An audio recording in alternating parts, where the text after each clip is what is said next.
Welcome to Your College Bound Kid, a podcast for parents, college counselors, students, and anyone who wants a weekly deep dive into the world of college admissions. Hi, I'm Hilary Dickman. I'm the Senior Assistant Director of Admission for Marketing and Communications at Colorado College, and I'm also a parent of 2 college students. I'm Lisa, and I'm a clinical psychologist and college counselor. I have a daughter in college, a daughter in high school, and a son in middle school. After 30 years in Chicago, we recently moved to North Carolina. My name is Mark. I'm a college coach in Atlanta and the parent of 2 daughters. Karis, a graduate of Davidson College, and she is the founder of the Spanish tutoring company, SpanishHelpToday.com. And Joy is a wellness coach at the Keenan Flagler Business School at the University of North Carolina in Chapel Hill. And I'm so blessed to be able to work alongside both my beautiful daughters at School Match for You, college counseling firm that I founded in 2010. This week in the news, here will join me to answer a question from Laura from Pennsylvania, and she wants to know, my student's a varsity athlete, but they will not play their sport at the varsity level in college. How do admission officers factor in all the hours she's put in to play her sport in high school when they read her admissions file? Then we have a brand new interview. It's a 2-hour interview. It's a deep dive. It's with Daniel Chambliss, a professor of sociology at Hamilton College Emeritus. He was there for over 40 years, and he's the author of the book, How College Works. And you're going to hear part 1 of 4. And we have part 3 of 4 of my interview with Grant Gosselin, Dean of Admissions at Boston College. And we're discussing Boston College. And now it's time for a question from one of our listeners.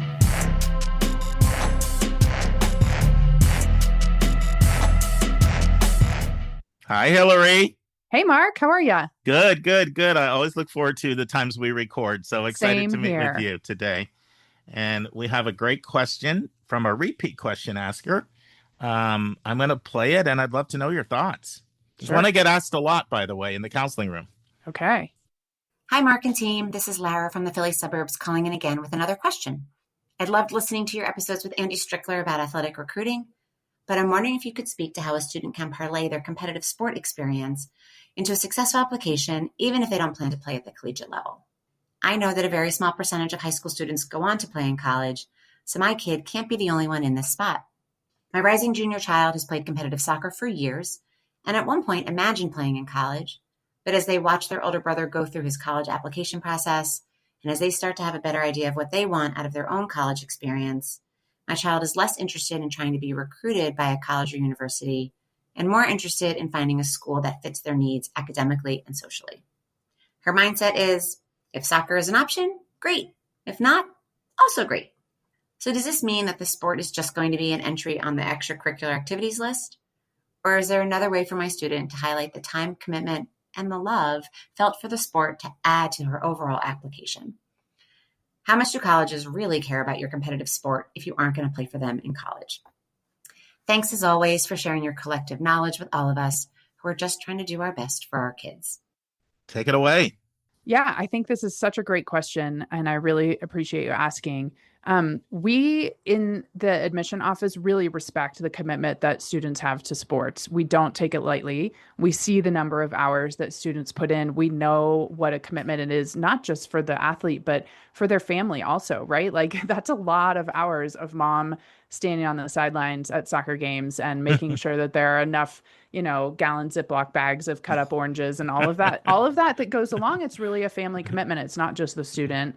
And, the students' time that they put in and what they learn from competitive sports is really valuable.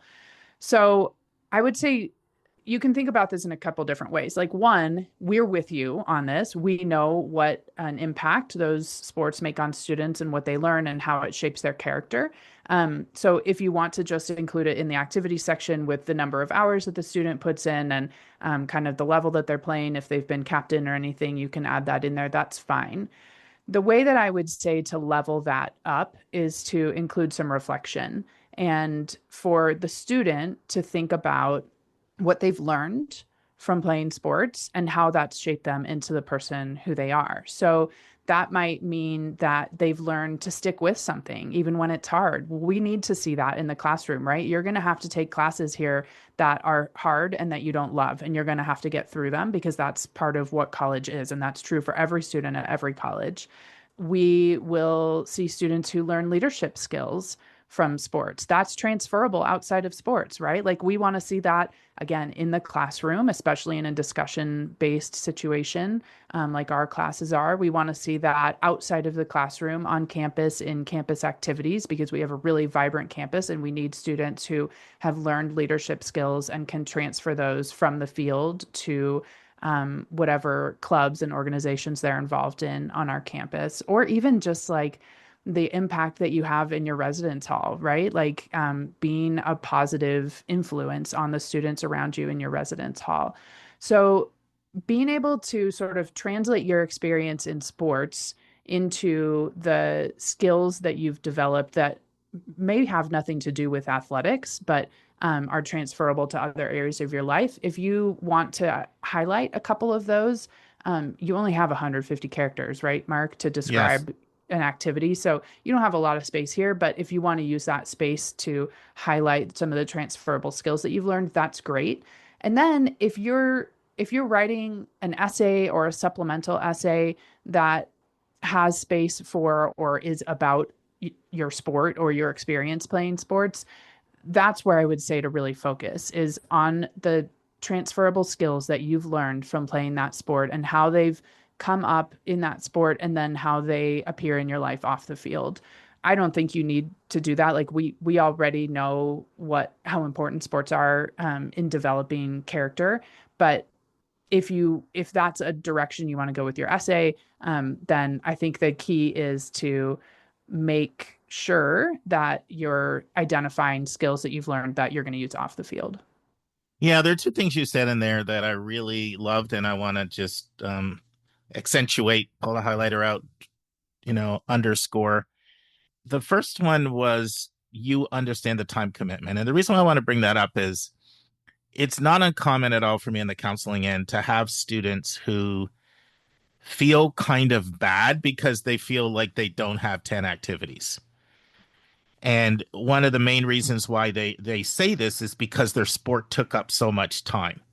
Mm-hmm. And there's almost a sense of guilt, like I'm not going to look that good because I have 5 or I have 6 and I couldn't fill the whole thing up. And, I'm always telling them, admission officers, know how long these things take. Of course, you're chronicling it. They know there's 24 hours in a day. They know you need sleep and eat and school and study. Like, they understand that, and all that will be put in context. So it's just good for you to say that. And then the other thing, and, I love that segment that you and I did with Julia and Vince and Susan on activities, the roundtable we did. Mm-hmm. In fact, I had a mom from Charlotte tell me last night, this thing is awesome. I'm telling all my friends. It really, I'm so glad. It really touched me. It really touched me. But the one thing that I felt we didn't talk about in there was taking some time to reflect. Not on every one of these. There's 150 characters. In fact, it will sound contrived and forced if you tried to do it on all of them. But there is such a place, I feel, for someone to comment on, this is what I learned, or this is how I grew. Tutoring, doing peer tutoring with Spanish with 10th graders is really what made me decide that I want to be a Spanish teacher. Like, that's powerful. Yep. And I think a lot of times people don't think in terms of how can I sort of share what I learned, how I grew, how I was inspired by this. And that can be some of the media stuff. Absolutely. That people can include. And I don't want people to go take away, oh my goodness, I need to do this on every single activity. Right. Because one, it doesn't always make sense to do it. And I really feel it will sound forced to do it all the time. Yeah. But I find when I'm reading my students' activities, and they always ask you, can you, always ask for feedback, right? As they should. I'm working with them. Some of the ones that pop for me the most are the ones that took a little time to share something like that, because in admissions you always care about all that stuff, right? You care about the why, you care about the what you learned, you care about how you were changed, and some of them are just so robotic. Yeah. It reminds me a little bit of what we did a segment maybe a month or so ago. Maybe at times, the time's all messed up. It might have been less, might have been more. But remember how we were talking about, like, have some spacing in paragraphs on the personal statement? Right. Don't cram it all together. It's just like, it's just hard on my eyes. Yep. Some of the drafts I'm seeing are that way from my students. It's all jammed together. In fact, in the activities section. In the activities. Some of them literally don't even have any spaces because they, 150 characters is limited, and they're wanting to get so much in. And then you got to have some breathing room. Yeah. This is one thing, like the comms side of me. I think a lot about how things look visually, right? As we're putting together our view book or other publications. And there's got to be some breathing room around your words in order for them to be easier to read. I also think that this is one place where generative AI can be really helpful. If you have a lot that you want to say, and it's going to take more than 150 characters for you to say what you want to say, figure out what you want to say and plug in a prompt that says, I've only got 150 characters to get this message across. Can you help me revise it so that it fits into 150 characters? And I think that's a legitimate and acceptable way to use generative AI. And so rather than squeezing everything together, just like think a little bit about how less can be more. Yeah, no, and I totally agree. I want to go back to Laura's question, and thank you, Laura, for your kind words. And you could just hear the heart in her question. We're just I love how she ended it. We're just trying to do the best for our kids, which is pretty much every listener, right? That's why you're on here, to help your kids if you're a parent, which most people are. Even our college counselors that listen tend to be parents. But there is a balance on this question that I'm hoping we can bring out without being discouraging. I certainly encounter a lot of people who think that just being on a varsity team is a hook that's going to tip their kid in. And I think sometimes people lose the perspective of a lot of people play sports and take up a lot of time. Like there literally wouldn't be enough spots if playing your sport just tipped you in and was this big needle mover. And I tend to find people overestimate how much they think that, this is like, I'm embellishing here, but this is like my secret sauce, My secret sauce was I was captain of the volleyball team. And so there's a balance, right? Between everything you said, which was we see it, we respect it, and it's super helpful, especially if you can have some reflection somewhere in there. So not only the time, but we can see sort of how you grew, what you learned, how you changed, all that. That's certainly powerful.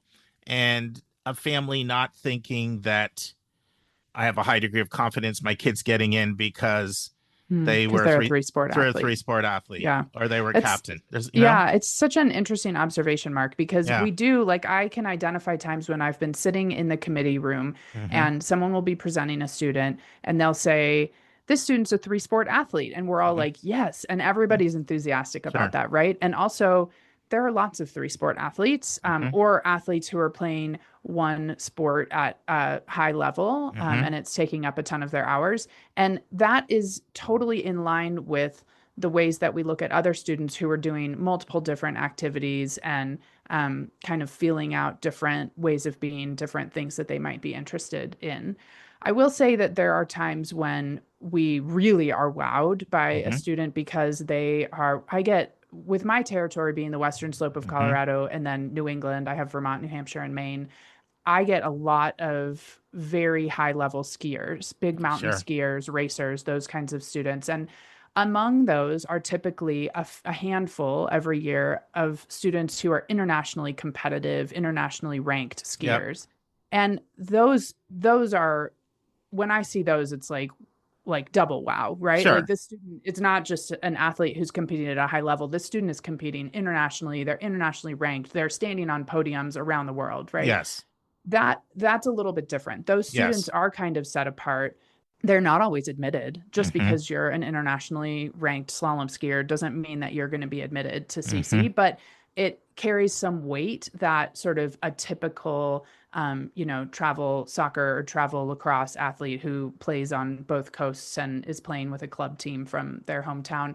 We see a decent amount of that, and we respect it because we know that that's taken a ton of time for the student, but also it's not going to be the thing that like pushes you into the class. It's going to be how we can see your whole story, the whole picture, and who you've become because of that experience that is going to help move you forward in our process. A lot of times when I'm talking to students and parents, they're kind of looking for, once again, twice in one episode, but that secret sauce. They kind of are looking for that, right? They're probing. Does it hurt when you say there is no secret sauce? No, I like to that say has it to be to a hard them. moment. I mean, you've heard me say this a million times. So that's a quote in my book, right? We don't care what you do at all. We care is that you care what you do. Like a quote from a former admission officer at U Chicago and Caltech. I like to share that with them. It kind of blows them away. Yeah.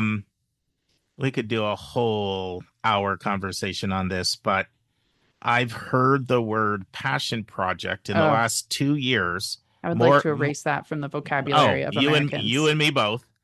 It kind of grinds my gears. Yeah.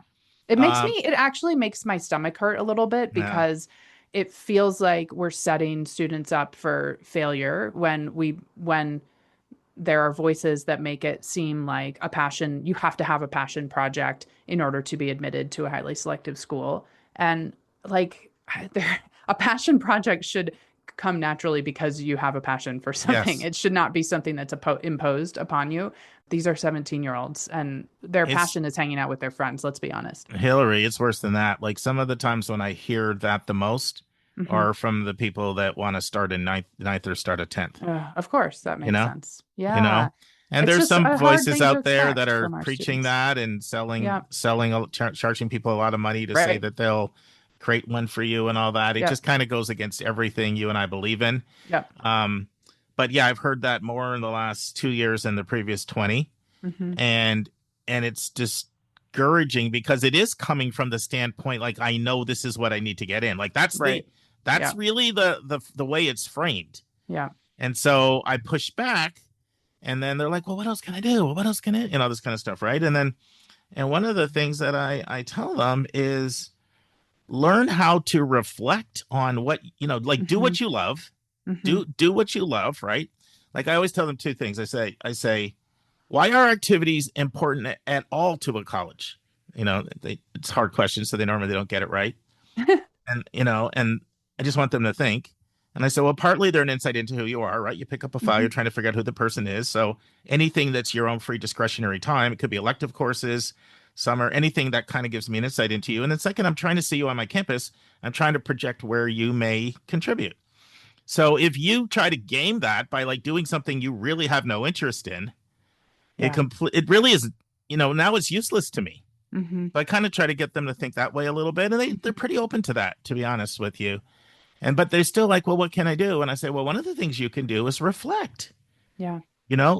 Take whatever it is that you did and then share what you learned, and they do like that, at least because it feels like it's something they can do. And in some ways, sometimes I think I almost feel less pressure because I'm not telling them they have to do some big grandiose passion project. Right. Yeah. No, they've already done something that they can reflect on and pull out what they've learned from it about themselves, about the world, and tell us about that. And that is a message that I try to get across to students all the time, is that you don't have to go out and do some other thing. You've already done something that's going to be interesting. It's about the way that you reflect on it and the way that I don't want to use the word package, but it is a little bit, because packaging, I think about when you start in 9th grade and you're, creating a passion project, but this is sort of a different way. It's like, how do you want to present yourself? How you present yourself, sort of like if you think of yourself as something that I come back to like my comms lens and the marketing lens, like you got to pull out the best things about whatever you've been doing and what you've learned from them. And those are the things you're going to highlight. And that is a form of marketing. It's a way of thinking about yourself as like a product almost, Yeah. which can be discouraging. But the encouraging part is that you've already put in the hours to whatever, if you're a senior right now, right? You've already put in the hours for whatever you're going to do, that you're going to highlight in your college application. And now it's about taking the time to sit and reflect and kind of do the work of understanding how those hours that you put in created the amazing person who you are now. And being able to show that is a lot more compelling to me than some kind of like packaged sort of fake feeling student. Yeah, no, I agree completely. I agree 100%. And, once again, the other thing can really feel contrived. Now, I'm curious, because, I always say admissions counseling are like a coin, but one's one side of the coin, one's the other, right? So obviously I'm on the sending side now. I've been off the admissions side now for 16 years. So I hear all this stuff because everybody shares it with me. Mm-hmm. And I brought this up one of the last times we recorded. I can't remember what it was. I didn't know if you were aware this was happening so much out there, and you were. And I said, "How do you know?" And you're like, "I kind of go on TikTok and oh yeah, remember that? I don't know. Yeah. I don't remember what it was. So I'm curious about that again. Like, how are you aware about this passion project frenzy? Like, are people literally asking you about it, or are you getting that from like going and message? You also had 2 kids that went through this. I was just going to say, remember that I'm also a parent, right? I know. And I walked through this project with my kids, and it's really interesting. When Bryn was between her sophomore and junior year, in the summer, she had applied to this filmmaking program here in Colorado Springs, and she wasn't admitted, but she had an idea for a documentary film that she wanted to make. And so she spent some time crying in bed about not getting into the program. And then she said, I really want to make this film, but I don't know how to do it. And so I was like, I don't know either, but I really love the Pikes Peak Library District. We have amazing resources. Like, go to the library and figure it out. And so she did. And so she borrowed equipment, and she got people there to sort of mentor her in film editing and use their film editing software, and read books, and used, like, they have some online workshops about filmmaking. She did it herself. And on the outside, that was at the same time. This was 2019, 2020.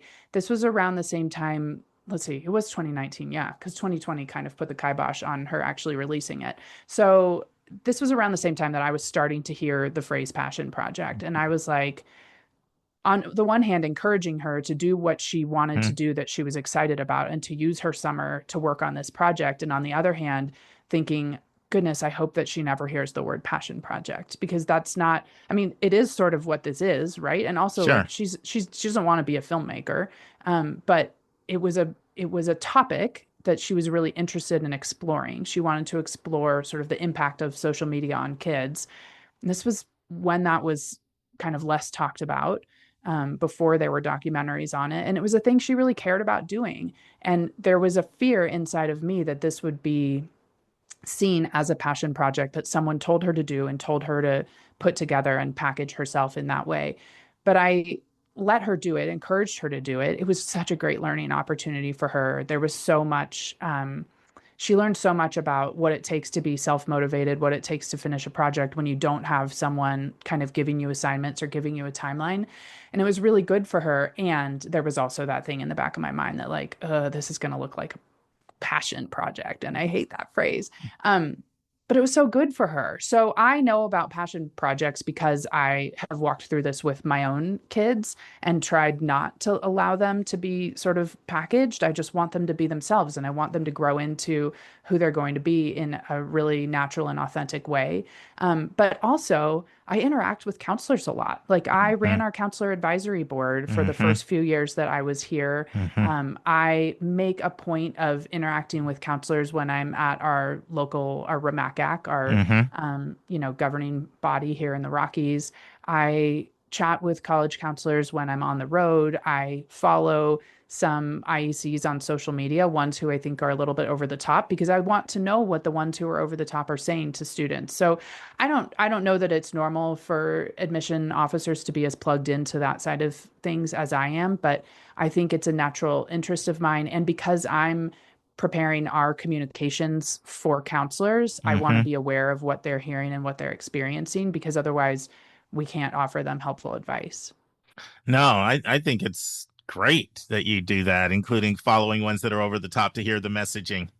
Yeah, That's out it's there. crazy. I start all my information sessions by reminding students and parents that there are like almost 3,000 colleges out there that they can choose from, right? And if they knock CC off their list because they didn't love being here for their info session, that's awesome. There's only 200 or 2,999 left to look at, right? But I mean, the point of that sort of quip is that it's not just the top 50 or the top 25. And that's the counselors who are sort of offering that over the top packaging are doing it to lure students into those most selective or highly rejective type schools. And I just don't think that needs to be everyone's path. And I don't necessarily, there are students who are built for that, but not everyone is. And for the ones who aren't, it's not a healthy way to live. Yeah, I just think it's great when you give you admission officers, when you kind of go above and beyond to do your job. You know this because I'm sure you heard the first part, but I'm interviewing, Dr. Raymond Blakely from UT right now. And this comes up a little later in the interview, but, he because at UT, because of the role of admitting by major there, so many people try to game the system. Yep. Right. All this talk about like what's the easier admit rate major, and there's all this stuff. And so later on in the interview, he refers to the admissions office. He says, we're super sleuths, and he's like, we're going on to the college confidentials and to the Reddits. And we're literally seeing somebody giving advice. Oh, for UT, you need to apply with this major. And then we see the spike of people like people don't even know, like we know, like, okay, we know where you're getting this from. Right. Yep. Yeah. I try not to make my job into a lifestyle because I would like to have like some separation between the work that I do and the rest of my life. But I do feel like sometimes it slides into that where we're thinking about these things and being, if you're on social media, I'm on Instagram, you get bombarded with messages about college admission outside of your work time. And so you can't really help but be thinking about it. Is it to the point, Hilary, where anybody asks you that, like at a fair, like, does anybody ever say, like, if I don't have a passion project, can I still be competitive? Does it ever come up from students? I think because we are less selective, right? We're sitting at 22% selectivity. I haven't gotten that question. It's also sort of pretty selective, Hilary. There's not that many schools more selective than 22. When you're standing next to Columbia and Dartmouth, it feels not that selective. Okay. But I also think, again, that like that the kind of student that we happen to attract at CC is the kind of student who would be more likely to push back against a passion project situation than to sort of dive into it, because we attract such an interesting crowd of students who are super interested in academic rigor and also want to have very defined boundaries around their lives and want to be able to spend their free time rock climbing or whatever. So, I think part of why I don't get those kinds of questions is because of the kind of institution that I work at, but I'd be super interested to hear if, counselors at other schools that are sort of known for that competitive nature are getting more of those. Yeah, no, this was great. So, and one thing I do want to, I think we've made this clear, but just in case we haven't, when somebody loves something like Bryn and they intrinsically go for it, they should go do it. Yeah. And admission officers love that stuff. Yeah. But it comes across in an authentic way. Correct. Right? And maybe you start with a ninth grader and you push them into a passion project and they get passionate about it. And I guess that's fine too. I just don't want it. Like, I don't know. The image that's coming to my mind right now is of like the 1980s Soviet Union gymnasts, right? Like, I don't want our kids to have to function in that way, where their future is predefined for them. I want them to figure it out for themselves. Yeah. No, I mean, I will oftentimes say to someone, if you really have a passion project, we'll know because you'll want to do it, whether it had any admissions ramifications or not. Yeah. Like what's the thing that you would do anyway, regardless of whether or not you thought it would help admissions? Yep. And if and sometimes there is that thing, and then go for it. Yeah. I'll go for it. But most of the time, that's not what it is. Most of the time, it's almost like people think it's my job to help them figure out what their passion project is going to be. Yeah. And then to, make them pop in a way so that it's dispositive in the admission process. And this is not something that, like I said, I think, I don't know, 2023 maybe to start really taking off. And now don't get me wrong, people always talk, look how many words we have in the language, right? There was always lopsided and spiky and pointy, like there's a zillion, angular, like there's been a zillion terms for a while about that unidimensional person. Yeah. So I'm not trying to make it sound like that hasn't been. I mean, that's been around for quite some time. Well, I'll tell you, Mark, the reason why I found your podcast is because I was looking for podcasts on college admission in 2019 when Bryn was first thinking about, her applications. And it was really hard. At that point, there weren't very many podcasts on college admission. And I found one that was a person who was talking in every episode about passion projects. And I was like, I can't with this person. And somehow through her, I found you. And it was such a relief to listen to someone who wasn't trying to push my kids to be something different from who they already were. Right. You've never told me that story. Oh, yeah. And so that's how I ended up listening to you and kind of was able to relieve myself from that pressure of like that my kids needed to have some big project. So that was a long time ago. Maybe she was one of only a handful who were talking about passion projects, but that's when it first came on my radar. I'm not going to mention it by name. There's a lot of really good podcasts that now in the way that there wasn't back in 2018 when we started. Sure. People are going to be so curious when I say this, but I'm not going to say it. There's one that really grinds my gears, but I try to listen to it anyway for the same reason that you do, to just hear what people are saying. Yeah. And one of the families I'm working with literally quoted something from that other one. So I knew that they listened. Yeah. And so I brought it up right away. I said, I know where you got that from. And then the person said, you're the exact opposite of that. And that was one of the nicest compliments somebody's ever given me. Yeah. So, there's different approaches out there. There's, if a school's ranked 6th, then it's better than the school that's ranked 12th, and we need to do everything we can to get you in the one that's ranked 6th over 12th. And then there's fit and match. And I really think there's two. Susan and I were talking about this the other day. I'm like, Susan, is this an oversimplification? Because to me, it really seems like there's two main core philosophies on counseling. One is fit and match, and one is everything is driven by rankings and prestige, and throw the rest of that fit and match stuff out.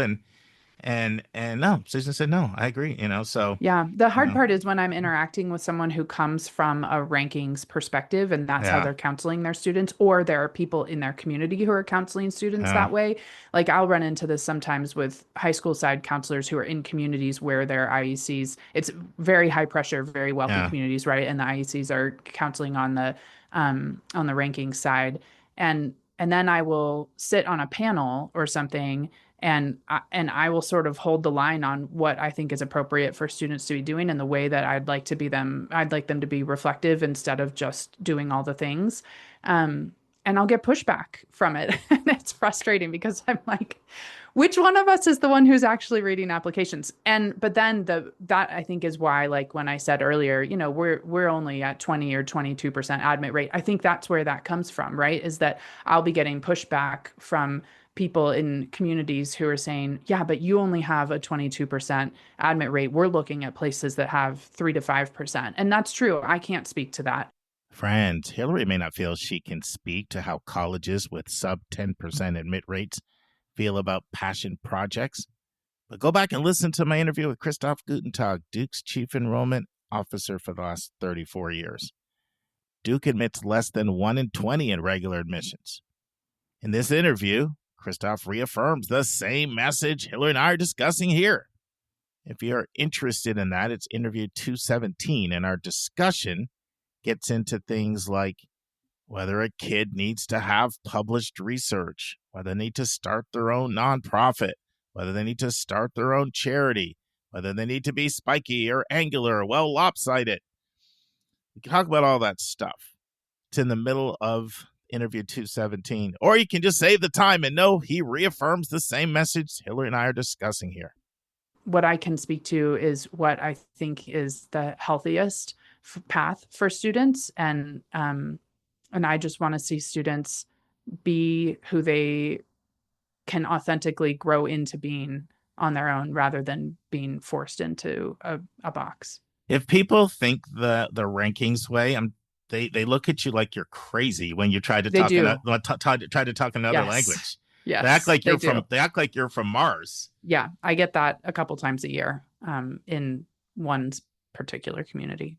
Anyway, I think we probably went a little adrift here, but the bottom line, Lara, is it sounds like your student loves what she's doing, and go for it. But just tell her to find some places to let admission officers know like how it was instrumental in her life. Yeah. Thanks for your question, Laura. This was a very roundabout way of answering it, but it sparked good conversation. Yeah, thank you. Okay, friends, let's transition to a brand new interview that I'm very excited about bringing to you. Daniel Chambliss. And now this week's interview with a special guest.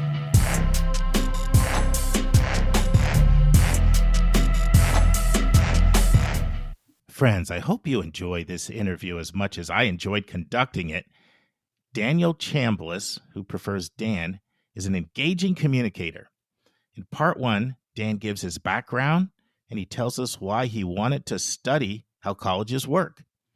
He talks to us about how he did his research, and we start out discussing some of his key findings from his research. He doesn't hold back.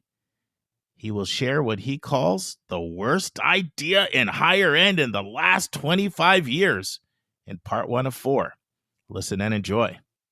Friends, I'm here with Daniel Chambliss, author of the book, How College Works. Welcome to the Your College Bound Kid podcast, Dan. I'm glad to be here, Mark.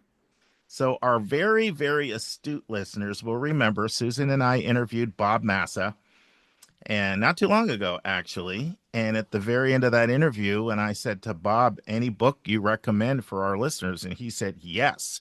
The book's called How College Works by a professor at Hamilton College. And I said, well, Mr. Dan Chambliss is going to get invited to come on here. I'm going to reach out on LinkedIn. So it was successful. That's great. I'm happy you did. Well, first of all, what a great name for a book. You named it right? It creates intrigue right away. Well, it's what it's about. That's the thing.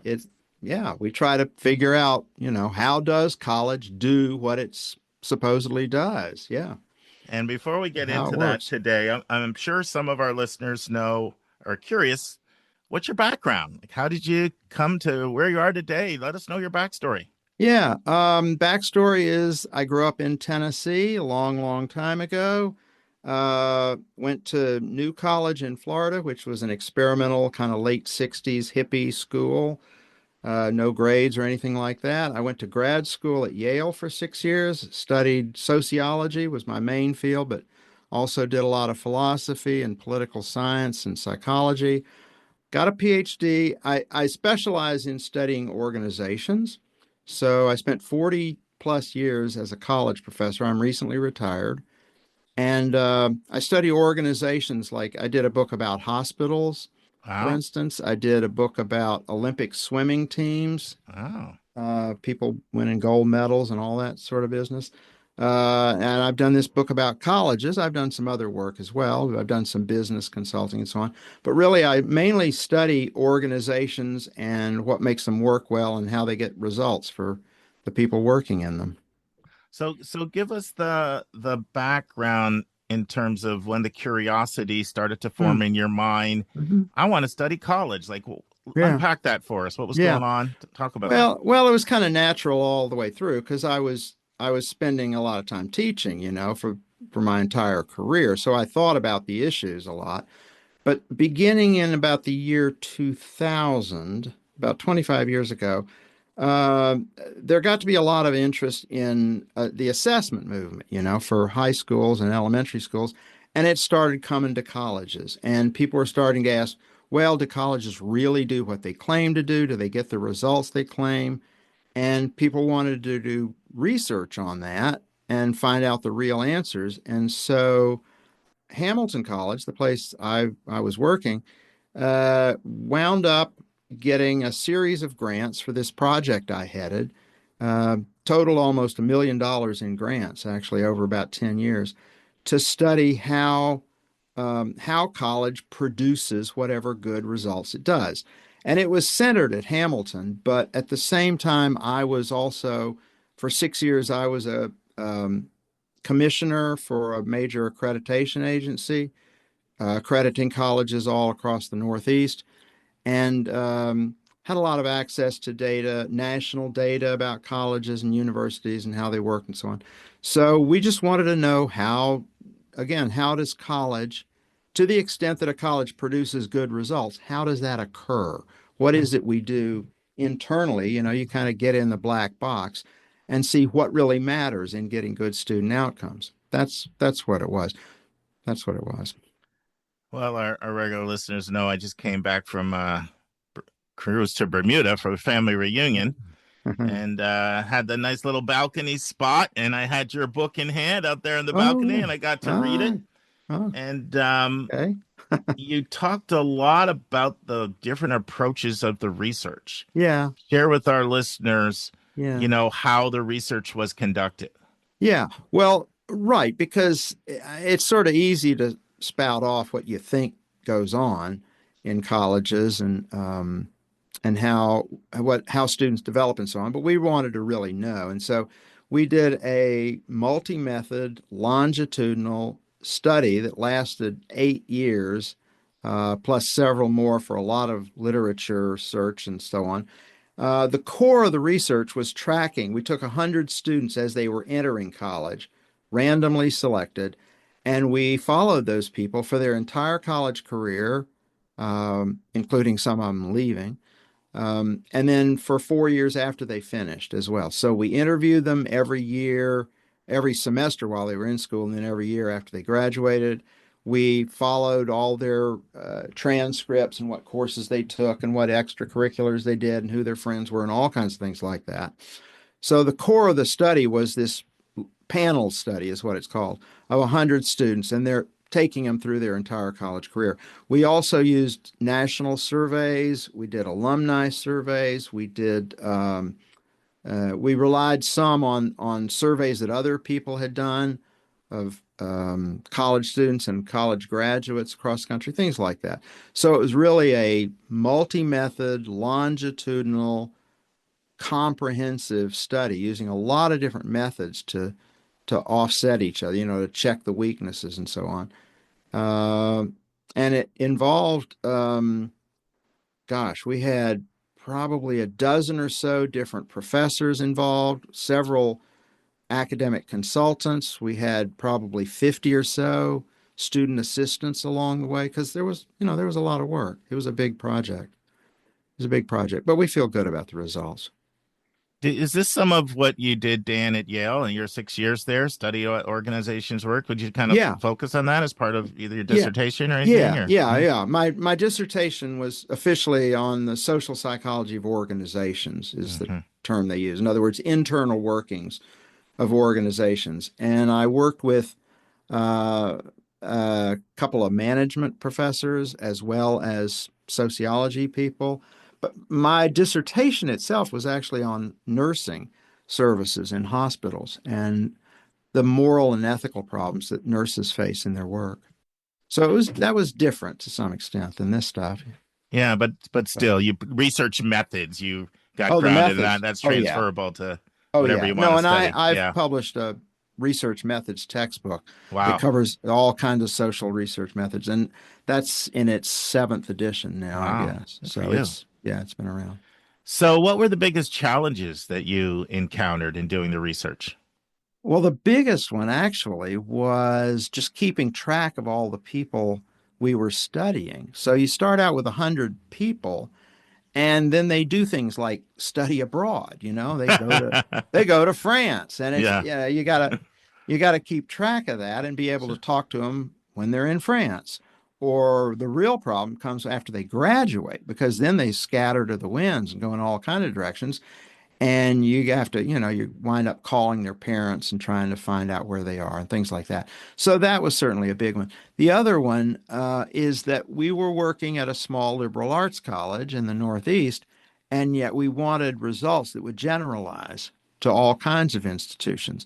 And so we did a lot of work bringing in studies from other schools and, like I say, using national databases and surveys and things that covered community colleges and regional universities and R1,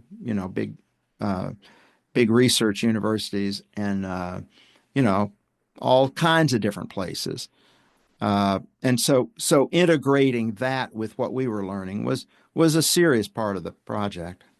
Yeah, we're going to do a deep dive into your findings in a second, but I just want to start out by saying what were you, your colleagues, other professors, administrators, what would you say are some of the things that were surprising findings from the study?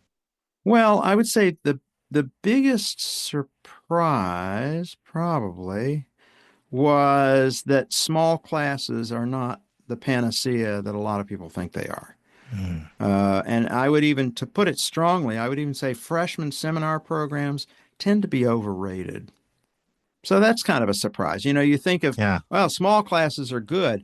And students always say they love small classes, but what they're thinking of is small classes that they can get into. Mm-hmm. Whereas by definition, a small class is one that most students can't get in.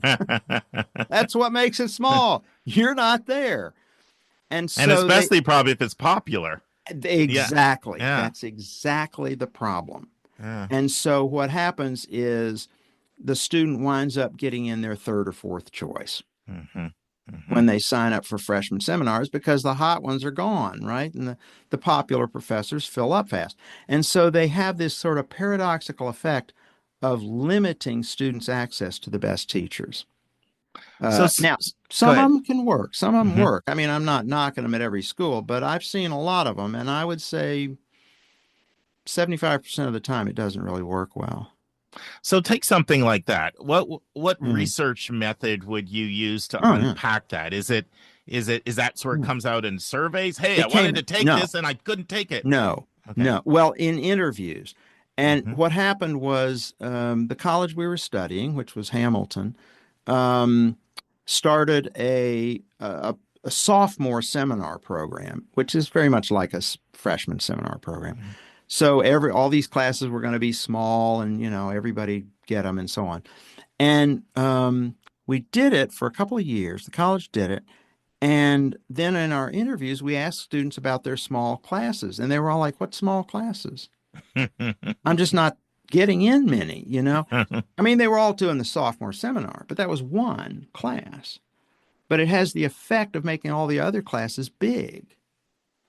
And so it was tricky. It was difficult to do. We had a real sophisticated economist who did this project on this. And she found that she took all the students' transcripts. So it shows all the courses they're actually in. And it turns out that most of their classes weren't very small. And weirdly enough, the sophomore seminar, the small class program actually made the problem worse, because it squeezed a lot of students out of these small classes they wanted to be in. Weird, huh? Yeah, definitely. It's one of the strangest findings in the book. But the key is to remember that a small class, again, by definition, is one that you probably can't get in. And you have a number of other, I think, pretty provocative insights that came out from the book, and I'm excited to unpack them with you here. Yeah. Well, I would say the other surprise that we got that's, again, sort of quantitative that way, is that, a college has thousands and thousands of people. I mean, some of them are enormous, can have tens of thousands of people. And yet for any actual individual student, if you look at it from their point of view, they only need 2 or 3 friends and 1 or 2 great teachers to have a very satisfying college experience. Yeah, you come back to that a lot. Well, it's over. I mean, people ignore it. Because, you'll see colleges that say, "Come to us. We have 85 majors." 85 different majors offered. I'm like, how many are you planning to take? It's irrelevant, a lot of the big number stuff. But There's one sentence you had in your book that really jumped off the page to me. And you said this: what really matters in college is who meets whom and when they meet them. yeah. Elaborate on why you feel this kind of encapsulates a lot of the book's message. Well, because the real problem for students in college is not getting information. It's not the course content that's the problem for most of them. We have the internet, we have encyclopedias of all sorts. You have plenty of access to information all over the place. The problem for most students is motivation. They have to be eager to learn, and that is not a given, as any parent can tell you. And your motivation goes up and down even day by day. You got to get out of bed. You got to go grab a donut for breakfast, and then you got to go to some class. Now, if you're feeling like this is a real chore, some days you don't go. Right? And some days you go, but you kind of sit there, snooze, or drift off. Whereas if you're really excited about it, that changes everything. The problem for students is not getting information, it's getting motivation. And so you want energy and excitement in your learning, and you're fired up to do good stuff. And that comes mostly, there are individual differences, obviously, but mostly that comes from your peers and your teachers. Is if you're around people who are excited about learning and want to be doing great stuff and so on, you're going to feel that way just out of sheer conformity. And so we discovered that's the real issue for most people. You know what that's analogous to in my world? I'm always sitting down with families and going over all their options when it comes to test prep. They do self-prep, group prep, one-on-one? And over the years, I've had some of my highest testers just do self-prep, but they're an anomaly. I was just talking to a student I'm working with. She was couldn't get higher than a 1380, which is a good score, but it's not what she wanted for where she's going. And so she did all this self-prep all on her own over the summer, and she just hit a 1550. Wow. But that's not great. that normal. And normally no, it's not. It's because the student doesn't have the motivation. Correct. So when I talked to her, she told me what her plan was, and it was a pretty intense plan. And most of the time, people need that one-on-one, really to hold them accountable, partly to explain difficult concepts. Sure. But a lot of it is the accountability that will help the motivation. Absolutely. Because left to their own, absolutely, that TikTok video and that Netflix movie and the friends going out for pizza is going to get them every time. Yep. This is why, in some other work I've done, this is why great athletes typically come off of great teams.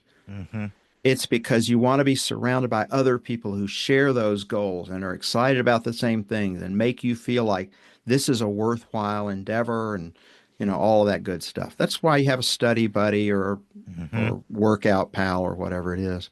Yeah. It's all fascinating. Yeah. All right. Well, let's go through some of the other takeaways in the book. And so one of the key points you say is deploy the best teachers for maximum effect. So, that sounds obvious, but I feel you mean a lot more when you say that than maybe what people think. So expound upon that. Sure. Well, it does. It seems obvious. Yeah, deploy best teachers. I was talking there to deans or department chairs or administrators, as you want to use your best teachers for maximum impact. But notice most places, intro courses are routinely staffed with the lowest paid faculty and with graduate students and teaching assistants. And it's an undesirable job for a lot of professors, right? They don't want to be teaching intro. They want to be teaching upper level people who are, into their course and so on. Well, that makes sense. The problem is it hurts the students because the students' intro is the most important course. Because if they're bummed out in intro, they're not going to continue. If their first class, like in my field, in sociology, if that course is a dud, they're not going to take a second course. So it doesn't matter if you've got all your hot shots teaching upper level classes. So intro courses need to be taken very seriously. You should have the best possible teachers in there so that, again, the students are motivated. They come into college most of the time, they're as eager as they'll ever be on the day they arrive. That's it, like they're ready to go and see what happens. And if they hit the ground running and their classes are exciting and dynamic and really grab them and they say, boy, I'm learning a lot of worthwhile stuff, then they will continue to roll down that path. But if they come in and everything's boring and stupid, that's the end of the game. Wow. I'm going to come back. I'm going to come back to that point a little later. Yeah. It's big. So another key point you emphasized is use space to help people meet. Talk to us about what you mean by that. Yeah, that's a lot of people don't think about that sort of stuff, but architecture matters. It's in some really sometimes in obvious ways, sometimes in non-obvious way. An obvious way would be you want to have your classes, let's say, near faculty offices. Okay, so when I was teaching, I always tried to arrange it so that my classes would be taught. Well, actually, my last few years, there was a classroom next door to my office, and I loved having classes there, not for my convenience, but for the fact that before and after class, students would just walk in and we'd have more conversations and continue the thought. And, it was very accessible to students. They would just be walking down the hallway and there's my office. Okay, that's one example. A very different example, I'll tell you, is about dormitories. And again, if you think about first-year students in college, brand new students, I think, I'll go out on a limb here, I think possibly the single worst idea in college administration of the last quarter century is apartment-style dormitories for freshmen. It's a terrible idea. Putting students in rooms where they're by themselves or maybe with one other person and that's it, and they'll never see other students if they don't want to. That is a terrible idea. And part of the reason it's so bad is the students think it'll be good. They think it's exciting. They sure do. Like, wow, that'd be cool. I'll have my own place. And I go, yeah. And after a semester, you're not going to know anybody. What you really need is those old-fashioned long-haul dorms, big shared bathrooms and showers and all that stuff you think is kind of grungy and gross. And there are 40 people on the hallway, and every day, just walking to your room, you're going to meet people. And for most students coming into, we're talking a residential college here. Sure. I mean, I'm thinking of that. Yeah. Community college is a different situation, but at a residential institution, you've got to meet people and you've got to make friends early on, or you're in real trouble. I mean, that's the crucial thing for most students, as traditional age students, as they come into college. The first thing is, how do I have somebody to eat lunch with? Right? Who am I going to hang around with? And so the dorms can solve that problem to a great extent. And this is, I grew up traditional dorm. That's all we knew. Quarter dorms, bathroom style, that's all we knew. But I'm going to tell you something. That is an awfully tough sell now because people have been conditioned. I don't share a bathroom with anybody. That's right. I know. There's a lot of people that won't even listen if you start talking like this. And especially when they go visit, because this is also, we talk about arms races out there in college, and one of those arms races is the glitzy dorms, right? And glitzy dorms, absolutely. When you've been to the Ritz-Carlton, going to Motel 6 doesn't look very appealing. I don't blame them. No, I don't blame them. Yeah. I don't blame them. Yeah. But what I would say is just hold your breath and do it for 1 year. After that, you'll have plenty of friends. Then you get your apartment. Then you get your glitzy dorm, whatever. But you don't want to be isolated your first year in college. It's a bad idea.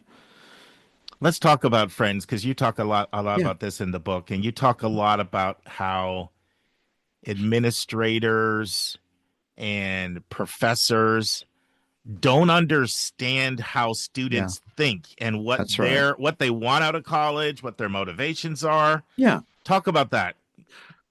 Well, in a sense, it's a natural problem because professors were not typical students. You understand Mm-hmm. when they were in college. That's true. I had this problem. It took me 10 years to realize that the students in my classes were not like me. That I was kind of in some ways, kind of an oddball, and I was more academically oriented and all that. If you sit on the front row, you don't notice the people sitting behind you. And it turns out that's most people. And it was it was a commitment in our research, is that we were really going to try to understand things from the student's point of view and what was important to them and what mattered to them. Not because we were going to try to give them everything they wanted, but because you have to understand where they're coming from if you want to know how to appeal to them. And this piece that you talked about in your book that they care about above almost anything is like friendships and the social side of college. Of course, but that's true for professors too. They just don't admit it. Talk about that a little more. Well, I remember having a discussion at a top tier college about this issue, and somebody said, "Well, in our book, we talk a lot about students and their social lives and their friends and things like that." And this professor was saying, "Well, that's silly, why do they care so much? This isn't supposed to be a country club." And I said, "Well, how long have you been here?" And he said, "Oh, I've been here 8 years. I came from so-and-so." I said, "Why did you come here?" He said, "Oh, the department's great. I love the other people in it." Right. Right. You wanted to be around the other people who are here. That's the point. Students are the same. Yeah. There's nothing wrong with wanting to have friends. Yeah. And you want to be around other people who have kind of similar interests and are, you might say, going in the same direction as the direction you want to be going in, which I would say is a crucial thing in picking a college you go to. Friends, this concludes this part of my interview with Dan Chambliss on his book, How Colleges Work. Hope you join us next week for the next part. Friends, let's transition to our college spotlight as part 3 of 4, my interview with Boston College's Dean of Admission, Grant Gosselin. And now it's time for our college spotlight of the week.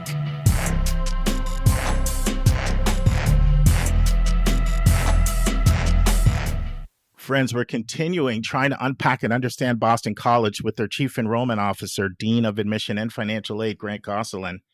He's in his 29th year in admissions, almost all at BC. In part 3, Grant tells us more about Chestnut Hill. He tells us about the other 3 campuses. He talks about BC's core curriculum. He helps us understand the Pulse program and undergraduate research opportunities at BC. And then Grant discusses BC's strongest programs. Now, this conversation about their strongest programs, it's going to start on part 3 and it's going to continue in the final part next week. Listen and enjoy. Now, you mentioned Chestnut Hill earlier. You talked about how safe it is and one of the safest places in the country. What else can you tell us about Chestnut Hill? Yeah, so we are located just about 6 miles from downtown Boston. There is a really easy to access public transportation system in the city of Boston, known as the T. And there's a T line, the Green Line, the B line that comes right out to Boston College. In fact, Boston College is the last stop. So we tell students when you're in the city, just get on the train that says BC and it'll take you home. It's largely a residential community. There's obviously some, industry and things in the local area. Right near campus, there's a short walk down to a pretty popular district where there's shopping centers and a Shake Shack and, all sorts of places to eat and get, food and that sort of a thing. But it really, I think, is largely a commuter city for many families that work in Boston. And it's right on the outskirts of the city. In fact, our campus is on a hill. We are Chestnut Hill for a reason. And our middle campus is at the top of the hill. You go down 110 stairs onto lower campus, and you're technically in the city of Boston, the Brighton district of Boston at that point. So the city line runs right through our campus. It is very, very close to the action downtown. I was going to mention that as another impression, is that how hilly the campus is, but you covered me there on that one. Let's talk about your 3 campuses, Chestnut Hill, Brighton, and Newton. How are they different, and who attends which campuses? For sure. We actually have added a fourth campus, so I'll tell you Oh, about I that didn't as know about well. that. Yeah. So the Chestnut Hill campus is the main undergraduate campus. So it's where all of the classes take place for the bachelor's program. It is where most of our students reside. About 60% of our first year students live on our upper campus, which is part of the Chestnut Hill campus. About all of our upper class students, almost all of them, sophomores, juniors, and seniors, live on our lower campus, which is, again, also part of the Chestnut Hill campus. The athletic centers, the stadium, the theater all fall within the Chestnut Hill campus. The Newton campus is about 1.25 miles to the west of the Chestnut Hill campus, and that was once a small women's college. It was the Newton College of the Sacred Heart that went out of business in the late 1970s. We acquired their property at that point, and all the academic buildings became home to our law school, and all of the residential facilities became home for the other 40% of our first year students. So a portion of the first year class will live on the Newton campus. It has its own 3 residence halls, its own dining hall, its own workout facility. The varsity soccer fields and field hockey fields are located there. So there's some action happening there. They have a chapel, the library, but they take the bus shuttle back and forth to the Chestnut Hill campus for classes every day. The Brighton campus is just across the street from the Chestnut Hill campus. When we purchased that property from the Archdiocese of Boston, many of our non-essential offices moved over to that campus. So our Office of Human Resources, our IT department, some of the museum, the McMullen Museum of Art, moved into the former Cardinals residence. So it became a campus where there isn't a lot of undergraduate activity, but there is some. We recently, within the last decade or so, built our new stadiums for our baseball and softball teams, which are on the Brighton campus. But it is not a residential campus. It is really more of a support campus. The newest campus that we acquired is our Brookline campus, and that's about 1 mile to the east of Boston College, the main campus. And that is home to Messina College that I mentioned earlier, our 2-year fully residential associate's degree program. And it's one of the things that, you talk about, BC evolving and not just being for the wealthy. This is a real moment of pride for the university. We enrolled 200 students, about 100 students a year, all of whom are the first in their families to go to college, all of whom could not afford Boston College without significant aid. And they receive their education with a guarantee. And that is, if they achieve a 3.4 GPA, then they can transfer to the bachelor's program to finish out their time on the Chestnut Hill campus. So it's been a huge success story for us. And the Brookline campus has been going through a lot of renovations.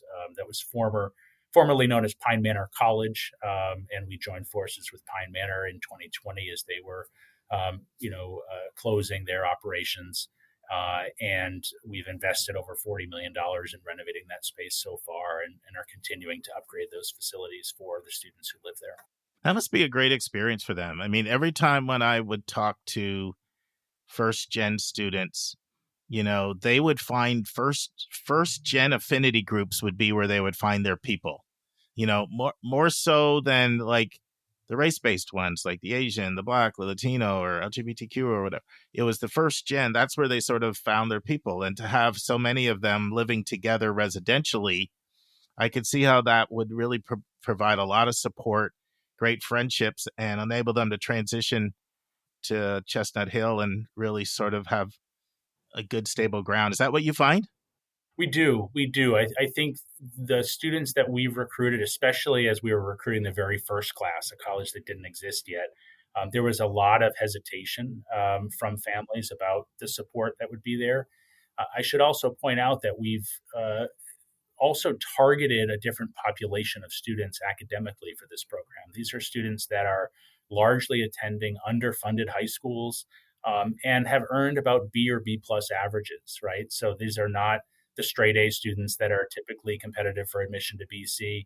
These are students that have enormous potential and enormous talent, but have not been provided the resources to allow them to achieve their full potential. And the Messina College mission is really about helping these students picture themselves at an elite institution like Boston College, and to know that the resources are there in terms of the extra support that they need to get up to speed with their peers in the bachelor's program. So the fact that we have in our very first cohort about 40 of those 100 students on track to earn that 3.4 GPA and transfer into BC, I think is a huge success story, given the challenges that so many of these students faced in high school.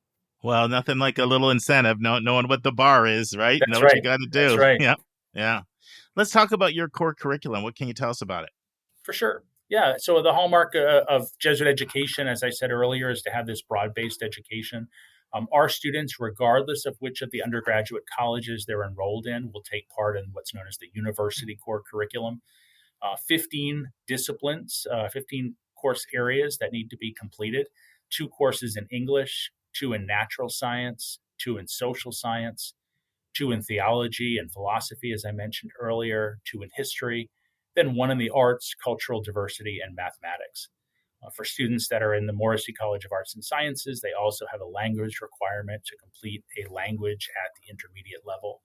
And so the idea is to give students a range of opportunities to explore their talents, their interests, but to also give them a lot of choice. So when I mentioned courses in social science, we don't have a specific course that every student takes. They could choose to take courses from the psychology department, from the sociology department, from economics.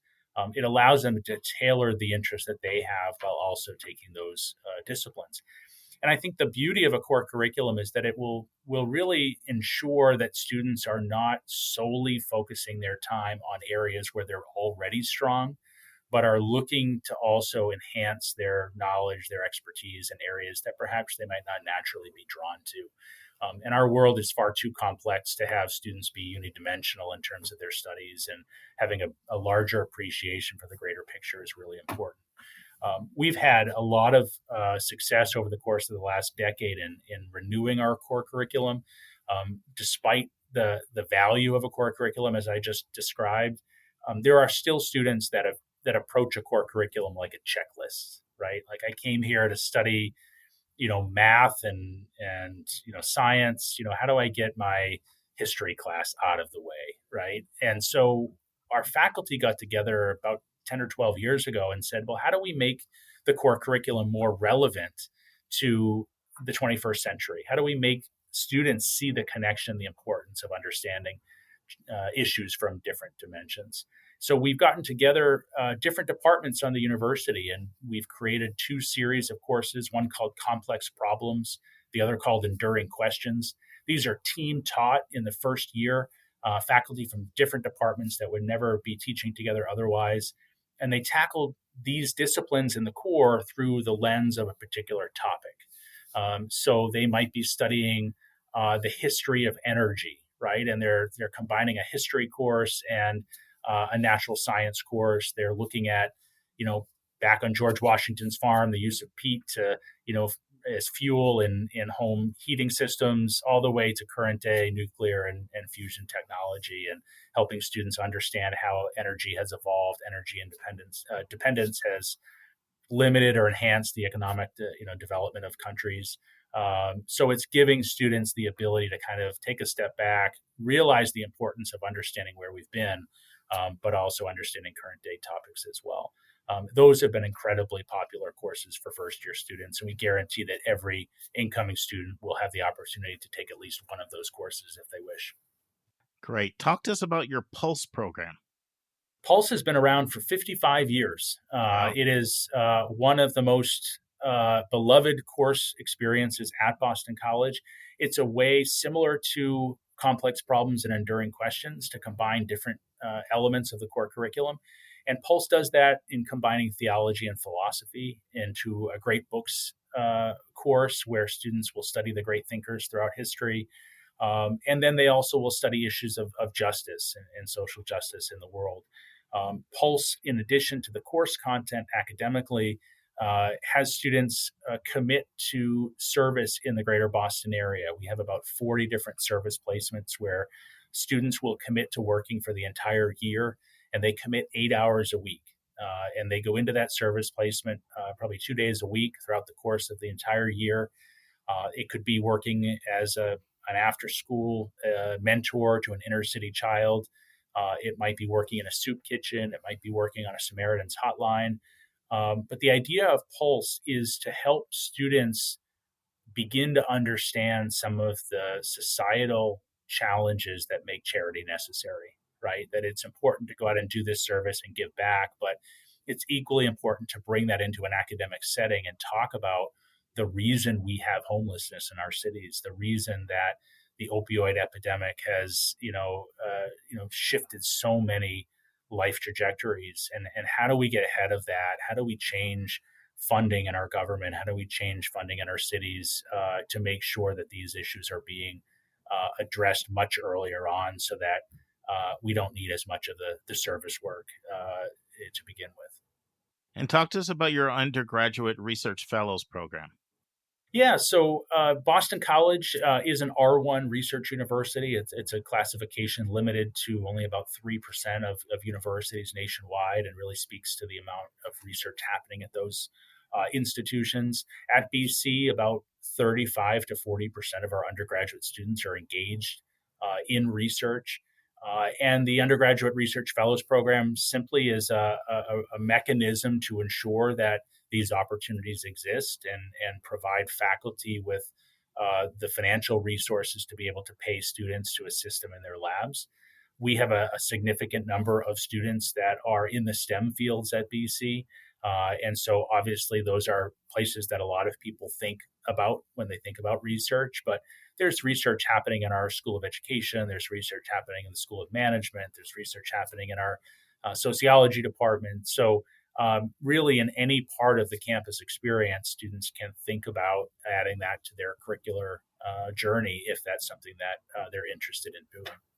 So Grant, I want to mention what I think of as sort of stellar programs at BC. Like, these are programs that students I work with have been willing to go all the way across the country to come to your school, and just have you say a word or two, or not more than a word or two, but whatever you want to say. So first of all, definitely Carroll, right? And you're a graduate of Carroll, right? Everything in Carroll, and there's probably all majors in Carroll, but certainly finance, management are a couple that stand out. Accounting. What do you want to say about Carroll? Carroll School of Management is one of the top undergraduate business programs in the country, and finance in particular, number 7 in the country. It is the largest major at BC across all 4 divisions. And I think there's been such a long-standing area of excellence in that particular field. Our students do extraordinarily well. Students that are going into consulting, students that are going into investment banking, working in personal finance. It really doesn't matter where they take it. The network at Boston College also doesn't hurt that Boston is the second largest financial district in the country outside of New York City. Provides so many opportunities for internships and placement upon graduation.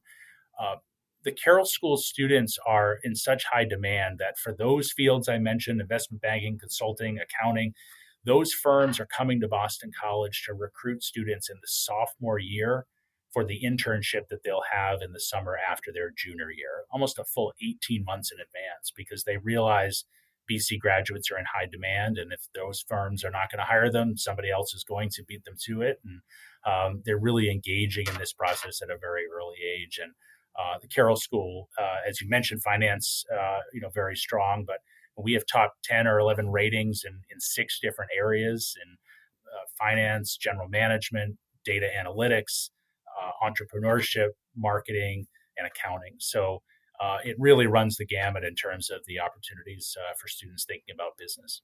Another one is economics. What can you tell us about economics? Yeah, again, another top premier program, one of the top 25 economics departments in the country. It is our second largest major at BC, so second only to finance, and it is the largest major in the Morrissey College of Arts and Sciences. We have over 1,300 majors in the economics department. There's research happening in every element you can imagine, right? There's current research happening looking as recently as the movement to remote work following the pandemic, and the fact that many remote workers are delaying their retirement, and looking at the economic impacts of that. Is that a good thing? Is that an ominous sign for future generations where it might be harder to find jobs? To the economic environment in Ukraine, right? How do we rebuild that economy? How does Ukraine rebuild their economy? And thinking about that from an economic standpoint. The economics department is really kind of interwoven into other elements of the campus experience.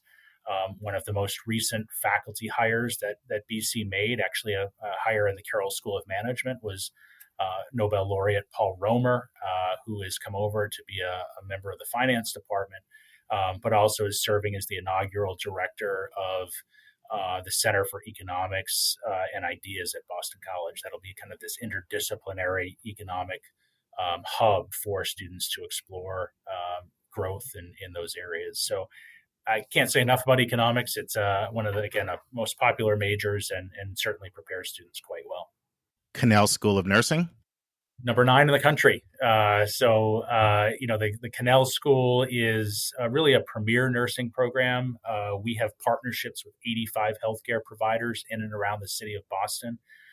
Boston, as you might know, has some of the very best hospitals in the world. Our nurses have the ability to take advantage of 7 clinical rotations during their time at BC. They start their rotations as sophomore students. They're exposed to a wide range of healthcare environments. They'll work in adult health. They'll work in mental health. They'll work in pediatrics and maternity, in trauma.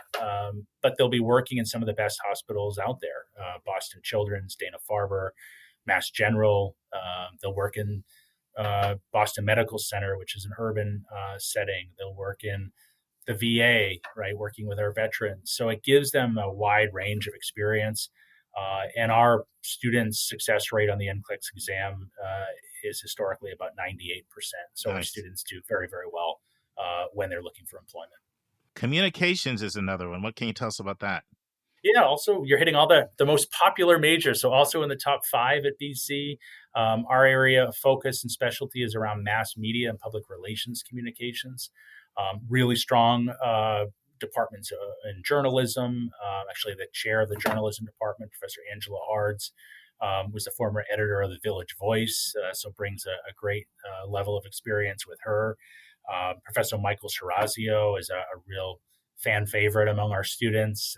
He's an expert in media production and sports media and advertising. Our communications grads do a wide range of things. They work in traditional media outlets. Some of their recent graduates have gone on to work at Channel 7 News here in Boston, ESPN, CNN, but they've also gone to work in PR roles in large corporations like Oracle, Bank of America, Goldman Sachs. So they're working in established, Fortune 500 and investment banking firms in their PR departments as well. So it gives them a range of opportunities when they leave BC. Friends, this concludes this segment of my interview with Grant Gosselin, Chief Enrollment Officer at Boston College. Hope you join us next week for the next segment. Friends, on Monday's episode, it's back to the admissions committee, and they're going to be discussing and debating a completely different student today, Alan Landon. But, I've been promoting you watching the video version, which is on our website under your collegeboundkid.com under the resources tab. So I don't want you to have nothing to hear from our podcast. So we're also going to be going old school and letting you hear one of our traditional visit college spotlights. Lisa just got back from a 7-college visit to New England, and Linda will join Lisa to give her impressions and her thoughts of the University of New Hampshire. And friends, I close you out with a quote that is attributed to Ernest Campbell, a minister in Riverside Church in New York. Apparently, he said this in a sermon on January 25th, 1970. And this is what he said: "The 2 most important days of a man's life are the day on which he was born and the day on which he discovers why he was born. Did you get that? In other words, he discovers his purpose in life. Of course, 1970 is now 55 years ago. So in today's version, it would be a man or a woman or a student. Most important days of your life, the day you discover you're born and the day you discover why you're born. Friends, on Sunday at 8 p.m., if you're in our Counselors Connect group, you're definitely going to want to come this time because Dr. Jed Appleruth will be our guest speaker. And he is as knowledgeable about the SAT and ACT as anybody you're ever going to meet. He got his PhD in this stuff. I've gotten to know Jed. He lives here in Atlanta, and he founded one of the largest test prep companies in the country. And I've probably heard Jed speak, I don't even know how many times, but I always learn things. Every single time I learn new things. So he's going to be talking about changes in the ACT, and we were actually just communicating about an hour ago. He also wants to touch on some things with the SAT as well. So put that on your calendar, 8 Eastern, 7 Central, 6 Mountain, 5 Pacific, 1 hour. Come with your SAT and ACT questions. See you in a few days. And that's our show.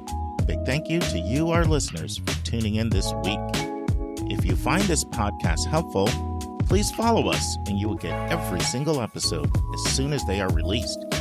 If you want to support our podcast, you can click the share button and send it to your friends and acquaintances. You can say positive things about your college-bound kid on your social media feed. And you can help us stay commercial-free and pay our staff by donating on the yourcollegeboundkid.com website. You can write a review for us on Apple or Spotify. And if you have a question or a recommendation, just go to speakpipe.com/YCBK, hit the orange button, and speak. We will do our best to get your question in your own voice on an upcoming episode. I am the producer of the podcast, and I live in Metro Atlanta. We have a fantastic team that has over 200 years of admissions and counseling experience. Shout out to our co-hosts, Dr. Lisa Ruff in North Carolina, Susan Tree in Pennsylvania, Vince Garcia in California, Julia Escabel in Massachusetts, Linda Depker in Missouri, Andy Strickler, the Chief Enrollment Officer at Connecticut College, New London, Connecticut, Hilary Dickman, an admission officer at Colorado College in Colorado Springs, and our international admissions expert, Kevin Newton in Dallas, Texas. Our sensational sound engineer is Nemanja Matvich. Our amazing music is from Victor Allen Weeks. Marketing designs from Kimberly Bloss. Our reliable webmaster is Stylionis Dimitru. Website updates are done by Joyce Stucker. Our image editor is Vlad Honchar. If you want to have a coaching session with me, just text me at 404-664-4340. If you want to reach someone else on our team, all of our bios with contact info can be found at yourcollegeboundkid.com under the About YCBK tab. If you want to get our free monthly YCBK newsletter, YCBK Plus, it is also under the About YCBK tab. If you want to see our recommended books and websites, they are on our website under the Resources tab. While you're on our website, check out our hundreds of interviews in their entirety. Check out our college spotlights, our blog, and our upcoming events. We think of you as our listening family, and we look forward to meeting with you every single Monday and every single Thursday.